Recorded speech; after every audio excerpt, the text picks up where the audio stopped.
اللہ تعالیٰ سے آپ صلی اللہ علیہ وسلم یہ دعا کیا کرتے تھے، اللہم ادخلہ علینا بالامن والایمان والسلامت والاسلام والتوفیق لما تحب وترضى۔ اللہ تعالیٰ کی رضا بھی آپ صلی اللہ علیہ وسلم نے مانگی ہے، حالانکہ اللہ تعالیٰ کیا فرما رہے ہیں، وَلَسَوْفَ يَرْضَى، میرا محبوب میں تجھے اتنا دوں گا تو راضی ہو جائے گا۔ لیکن قربان جائیں جو آپ صلی اللہ علیہ وسلم کو اللہ کے ساتھ محبت، ہر موقع پر آپ نے خود اللہ سے اللہ کی رضا مانگی۔ میں اپنی زبان میں عرض کر دیتا ہوں، ہم اپنی زبان میں جس سے سب سے زیادہ محبت ہو، سب سے بڑھ کے جس کے ساتھ چاہت ہو، اس کے بارے میں ایک پنجابی کا محاورہ ہے، رانجھا راضی ہو جاوے تو سارے دھونے دھل جاندے۔ دیکھو آپ صلی اللہ علیہ وسلم کے لیے سب کچھ اللہ کی محبت، اور اللہ کو سب سے بڑھ کے آپ صلی اللہ علیہ وسلم کے ساتھ محبت۔ آپ صلی اللہ علیہ وسلم مانگ رہے ہیں وَالتَّوْفِيقِ لِمَا تُحِبُّ وَتَرْضَى، یا اللہ تجھے پسند آ جاؤں، تیری رضا حاصل ہو جائے، یہ توفیق مل جائے۔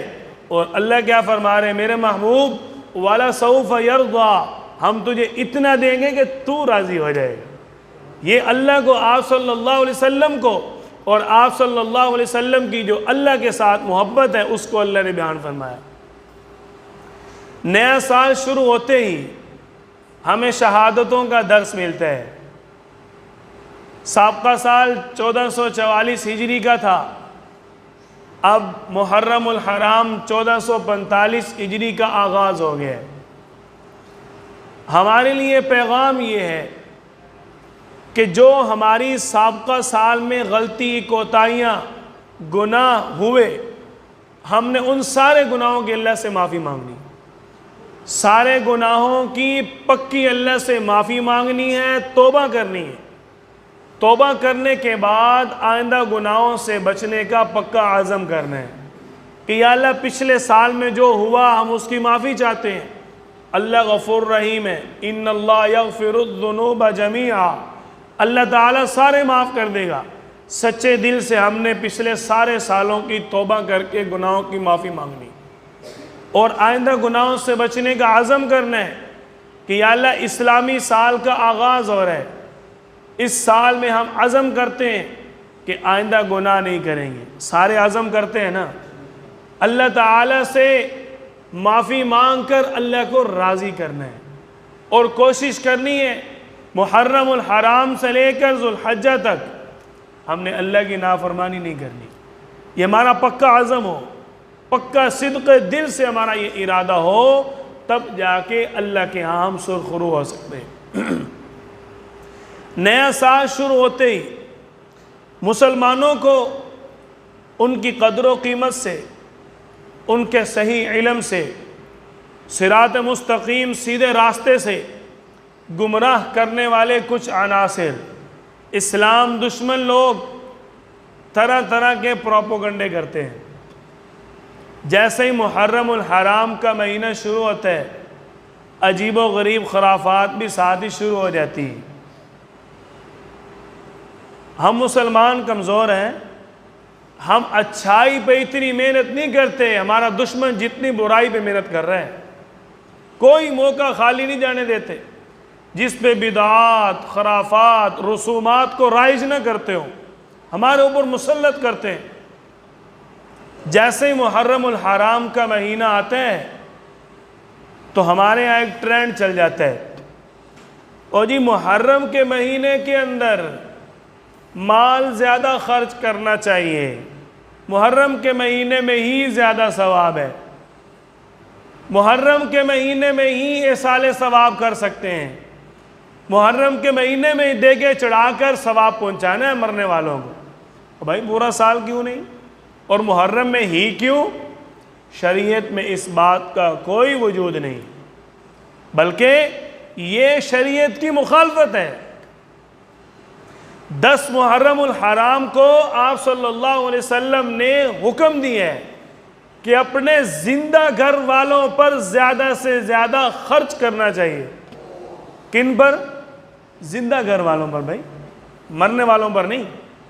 جو مر گیا وہ تو گھر والے ہی نہیں ہیں۔ آپ صلی اللہ علیہ وسلم فرما رہے ہیں کہ جو اپنے گھر والوں پر 10 محرم الحرام کے دن زیادہ خرچ کرے گا اس کے لیے زیادہ اجر و ثواب ہے۔ اور ہم کیا کر رہے ہیں؟ مرنے والوں کے لیے دیگیں چڑھائی جا رہی ہیں اور جو زندہ بیٹھے ہیں ان کا پتہ نہیں۔ الٹا ٹرینڈ۔ دیکھو ہمیشہ دشمن کا وار وہاں چلتا ہے جہاں اس کو پتہ ہو کہ اس کا متضاد متبادل ہم نے نکالنا ہے، اور انہوں نے نکال لیا۔ حدیث مبارکہ میں ہے کہ گھر والوں پہ زیادہ خرچ کرو، اور ہم عمل کر رہے ہیں جی مرنے والوں کے لیے پکا پکا کے دیگیں، یہ جی میری محرم کی دیگ ہے، یہ میرا محرم کا ختم رہتا تھا۔ عجیب و غریب باتیں، کوئی حقیقت نہیں ان چیزوں کی اسلام میں بالکل۔ محرم کے مہینہ میں ہی قبرستان جانا، محرم میں ہی قبرستان جا کر قبروں کی دیکھ بھال کرنا، محرم میں ہی ان کے لیے احصال ثواب کرنا، صرف اسی مہینہ کو خاص کرنا یہ شریعت کا حصہ نہیں ہے، بلکہ آپ صلی اللہ علیہ وسلم نے حکم دیا ہے فَزُورُوهَا کہ تم اپنی قبروں کی زیارت کرو، اپنے رشتہ داروں کی قبروں پر جاؤ۔ آپ صلی اللہ علیہ وسلم کا فرمان تو یہاں تک ہے کہ جو ہر جمعہ کو اپنے والدین کی قبر پہ جائے گا اللہ تعالیٰ اس کی قبر کو جنت بنا دیں گے۔ اب ہر جمعہ کا حکم ہے، صرف محرم کا تو نہیں ہے۔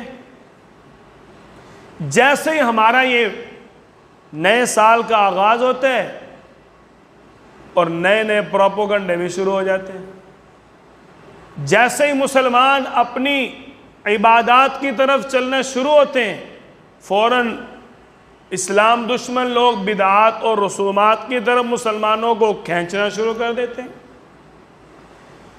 دیکھو جب صحیح عبادت موجود ہے، یا تو اسلام نے بالکل ہمیں ویلا چھوڑ دیا ہو بھی بالکل تم نے فری رہنا ہے جی، کچھ نہیں کرنا، پھر تو بندہ کہے چلو ادھر نہیں کچھ تو ادھر تو ہو رہا ہے نا، بندہ جاوے۔ ایسی بات نہیں ہے۔ جب اسلام نے ہمیں پورا سال قبرستان جانے کا حکم دیا ہے تو ہم ایک ہی دن کو خاص کیوں کریں؟ کئی لوگ عید والے دن جا رہے ہوتے ہیں قبرستان، اس کا بھی شریعت میں کوئی وجود نہیں ہے۔ عید والے دن ہی خاص کر کے قبرستان جانا، او جی ساری خاندانی رسم ہے، خاندان کو مانتا ہے اور ساری کائنات کے پیارے پیغمبر صلی اللہ علیہ وسلم کے فرمان کو نہیں مانتا، کیسا مسلمان ہے؟ اب جیسے ہی محرم الحرام کا مہینہ آتا ہے ہمارے اندر عجیب و غریب باتیں شروع ہو جاتی ہیں، اور جی محرم کے مہینہ کے اندر نکاح نہیں کر سکتے، جس نے محرم کے مہینہ میں شادی کی اس کے یہاں اولاد نہیں ہوگی۔ میرا سگا چاچو ہے، سگا چاچو، اس نے ایک شادی کی 8 سال تک اس کو اولاد نہیں ہوئی، دوسری شادی اس نے 27 محرم کو کی، اب اس کے بعد 3 بچے ہیں۔ اب بتاؤ، پہلے اولاد نہیں ہو رہی تھی اور شادی محرم میں ہوئی، اب اولاد ہوگی، اب ادھر کیا کہیں گے بھائی؟ پہلے اولاد نہیں تھی اور اب ان کے پاس اولاد ہے۔ تو ان چیزوں کا شریعت کے ساتھ تعلق نہیں ہے۔ آپ صلی اللہ علیہ وسلم کی جماعت، صحابہ کرام، آپ کے خاندان کے کئی اس طرح کے واقعات ہیں کہ جنہوں نے محرم الحرام کے مہینہ میں شادیاں کی ہیں۔ ہر ایک کو ہر چیز کا احساس ہے۔